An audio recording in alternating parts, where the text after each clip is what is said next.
Ces trois personnes osent se risquer à se jeter à la mer depuis cette hauteur. Après que tous les trois aient pris une profonde inspiration. Directement, sautant de la falaise à la mer. Et en dessous, ce sont les grosses vagues. Heureusement, tous les trois sont indemnes. Mais la voix de l'enfant atteint la place de Médère. Il a envoyé ses subordonnés courir vers la source du son. Après avoir traversé chaque rocher, ils ont découvert qu'il n'y a personne ici. Il ordonna alors à ses subordonnés de fouiller les environs. Tous les trois se cachaient dans une petite crevasse rocheuse. Ce type ne sait pas si c'est dû à des problèmes oculaires ou quoi, mais il ne les voit pas. À ce moment, le frère et le frère de Wes ont couru. Regardez la chaussure du bébé qui est exposée. Après avoir confirmé qu'ils allaient bien tous les trois, il pouvait enfin pousser un soupir de soulagement. Son frère a soudainement trouvé un plan. Retirer directement la chaussure de l'enfant. S'est précipité et a commencé à se battre avec les juniors de Médère. Il s'est avéré qu'il voulait utiliser cette chaussure pour distraire Médère. Donnez-leur le temps de s'enfuir. Bien qu'au début, ils se soient battus très fort. Mais très vite les deux ont été supprimés par les juniors. L'un d'eux a fait semblant de voir une chaussure de bébé au loin. Ils ont tous couru là-bas. Il sait que son fils est toujours en vie. Médère a envoyé ses hommes pour continuer à les chasser. Les trois d'entre eux sont allés à la maison d'un ami. Après qu'ils aient enlevé leurs vêtements mouillés, ils sont montés dans le camion de son ami, et a demandé une serviette supplémentaire à la femme. Couvrez la tête d'Ella. Il souligne également qu'elle est désormais la femme de la mer Noire. Ella n'a pas aimé, alors elle a tiré la serviette vers le bas. Wes lui a rappelé de mettre une écharpe. Comme ça, pour que les autres ne s'en aperçoivent pas. Quant à Médère, il a quand même envoyé ses subordonnés chercher partout. Ils montèrent dans la voiture et se dirigèrent vers la maison du vieil homme. Après être entrés dans la maison, Wes était également prudent, rangeant toutes ses chaussures. Après que le vieil homme a enlevé le bandage, il dit que la main d'Ella est infectée. Maintenant ça commence à gonfler. Et demandez-lui si elle souffre beaucoup en ce moment. Mais elle a dit qu'elle y était habituée. Après avoir entendu cela, Wes était extrêmement curieux. Après tout, qu'est-ce qu'elle a traversé? Comment une femme faible comme elle pouvait-elle si bien supporter la douleur? Ella se souvient comment chaque jour elle était battue avec une ceinture par Médère. Elle ne pouvait pas s'en empêcher, mais tremblait de tout son corps. Il lui a même fait pratiquer la respiration dans le bain. Même pervers au point de porter du rouge à lèvres pour elle. En y pensant, ses larmes n'arrêtaient pas de couler. Wes a vu que quelque chose n'allait pas et a rappelé à Ella. Le vieil homme dit maintenant que la main d'Ella devait aller à l'hôpital pour être soignée. En entendant cela, Ella a paniqué. Parce qu'elle savait que si elle allait à l'hôpital, Médère va bientôt la découvrir. À ce moment-là, elle devra retourner dans cet enfer. Wes dit à Ella de se reposer tranquillement et de rester ici. Il réfléchira à un moyen. Un autre côté, la femme de son ami venait de finir de laver les vêtements d'Ella, puis les avait étendus pour les faire sécher. Médère a accidentellement vu. Il dit à ses juniors de la contrôler. Et quand le mari est arrivé en courant, il a également été battu par lui. Bientôt, il encercla la maison. Le père va chercher son fils à l'école. Ils les ont également attrapés immédiatement. Un autre côté, Wes a amené une fille ici. Parce qu'elle travaille à l'hôpital. Donc aussi savoir un peu sur la thérapie. Mais elle a tout de même conseillé à Ella d'aller à l'hôpital pour un meilleur pansement. Dans la soirée, Médère est allé à la maison du vieil homme. Il s'est avéré qu'il a utilisé sa famille pour menacer le vieil homme. Alors il leur a dit où il se trouvait. Les gens après être descendus de la voiture. Puis il se précipita chez le vieil homme qui est médecin. Médère était furieux et a emmené ses juniors pour trouver Wes. Il n'a pas encore ouvert la porte. Alors le vieil homme ouvrit la porte.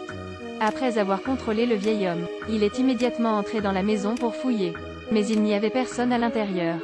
Il s'est avéré qu'ils étaient déjà partis tous les trois. Ils sont allés à l'ancienne maison de Wes. Wes a dit qu'il voulait voir la blessure sur son doigt. Après 2 jours de naissance et de mort.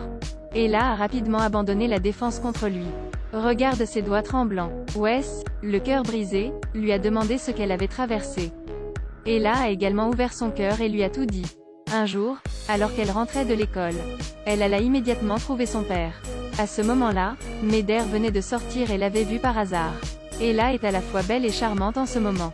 Médère a été immédiatement attiré par elle. Il s'avança pour demander un moyen de la contacter. Après avoir écouté le père d'Ella, il courut discuter avec lui. Demain, le père d'Ella juste pour un petit gain, a dirigé Ella vers la maison de Médère et l'a enfermée. Même si elle a crié et supplié son père de ne pas partir. Mais aucun effet. La nuit, Ella ne voulait pas se coucher. Médère l'a directement assommée. Juste comme ça, c'était sa première nuit. Wes lui a dit de ne pas en dire plus. Mais elle se souvient encore très bien de ce qui s'est passé. Ces choses effrayantes la firent paniquer une fois de plus. Elle pensait même qu'elle était toujours au manoir en ce moment. Parce qu'elle avait tellement peur, elle n'avait d'autre choix que de s'enfuir. En un instant, elle courut dans une petite forêt. Wes la poursuivit et la serra contre lui. Je suis tellement désolé pour ce que tu as vécu. Désolé de ne pas être venu plus tôt. Puis il la serra fort contre lui. Laissez-la pleurer confortablement dans son cœur. Puis il la porta comme une princesse. Ramenez-la à l'endroit tout à l'heure. Retirez les chaussettes sur ses pieds. Utilisez de l'eau pour laver son pied blessé. Au cours des 24 dernières années, c'est probablement le moment où elle se sent heureuse. Il a vraiment utilisé sa sincérité pour lui donner un sentiment de sécurité. Ce moment donnait l'impression que tout ce qu'elle avait traversé avait porté ses fruits. De l'autre côté, le vieil homme a été piétiné par Meder. Il menaçait constamment le vieil homme. Les juniors qui se tenaient à côté de lui ont vu que Meder traitait les personnes âgées comme ça. Alors ils se sont dit qu'il est vrai de créer du karma. Mais quelle coïncidence pour Meder d'entendre cela. Il a alors pointé une arme sur son junior et lui a dit de le suivre. Au moment où il était sur le point de tirer et de tuer le vieil homme. Puis son cousin est soudainement apparu. Arrêtez son comportement sauvage. Dis-lui aussi de me laisser ça. Elle lui assura qu'elle ramènerait sa femme et ses enfants. Demain, elle s'est immédiatement rendue sur le chantier de construction de la famille Wes. Il s'est avéré qu'elle avait enquêté très tôt sur la situation économique de sa famille. Sa famille doit un prêt à la banque pour acheter un nouveau bateau. Elle a dit si elle ne leur prêtait pas d'argent. Ensuite, ils ne pourront pas tenir jusqu'à la fin du mois et faire faillite. Et le frère est aussi une personne avec du sang au visage. Ne vous laissez surtout pas prendre à ce piège. Quoi qu'il en soit, la blessure au visage n'est pas encore cicatrisée. Mais osez venir ici pour les menacer. Par conséquent, il ordonna immédiatement de faire partir les invités. Un autre côté, la main d'Ella était clairement beaucoup enflée. Wes voulait l'emmener à l'hôpital. Mais même si elle vivait ou mourait, elle n'irait pas. Elle ne voulait pas aller à l'hôpital et être ramenée par Meder. Mais Wes a dit si elle n'y allait pas.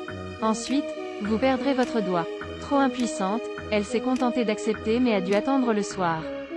Ce serait probablement un peu plus sûr. Le frère et sa belle-sœur sont venus ici pour rendre visite au vieil homme. Lorsqu'il frappa à la porte, il constata qu'elle était ouverte. C'est sûrement arrivé. Après être entrés, ils ont vu le vieil homme allongé sur le lit, grièvement blessé. Le frère était très en colère à ce stade. Je ne m'attendais pas à ce que ce type ose traiter une personne âgée comme ça. Le frère a ensuite demandé où Wes était allé. Il doit trouver Wes. Pour finir proprement, il regarda sa fille. La voyant hocher la tête. Il leur a juste dit l'adresse. Ils s'y sont immédiatement rendus. Mais ce qu'ils ne savaient pas, c'est que Meder avait envoyé ses cadets ici pour assurer la garde. Meder, après avoir reçu la nouvelle, immédiatement se précipita. La belle-sœur appelle ses deux jeunes frères. Dites-leur tous les deux de se dépêcher chez Wes. Bientôt il commençait à faire noir. 3 personnes sortent. Mais dès qu'Ella s'est assise, sa main a de nouveau palpité. Vous souffrez beaucoup? Aucune douleur du tout. À ce moment, le frère est venu. Mais en même temps, les juniors de Meder sont également apparus. Le frère a également été abattu d'un seul coup par eux. Meder a dit à ses juniors de ne rien dire.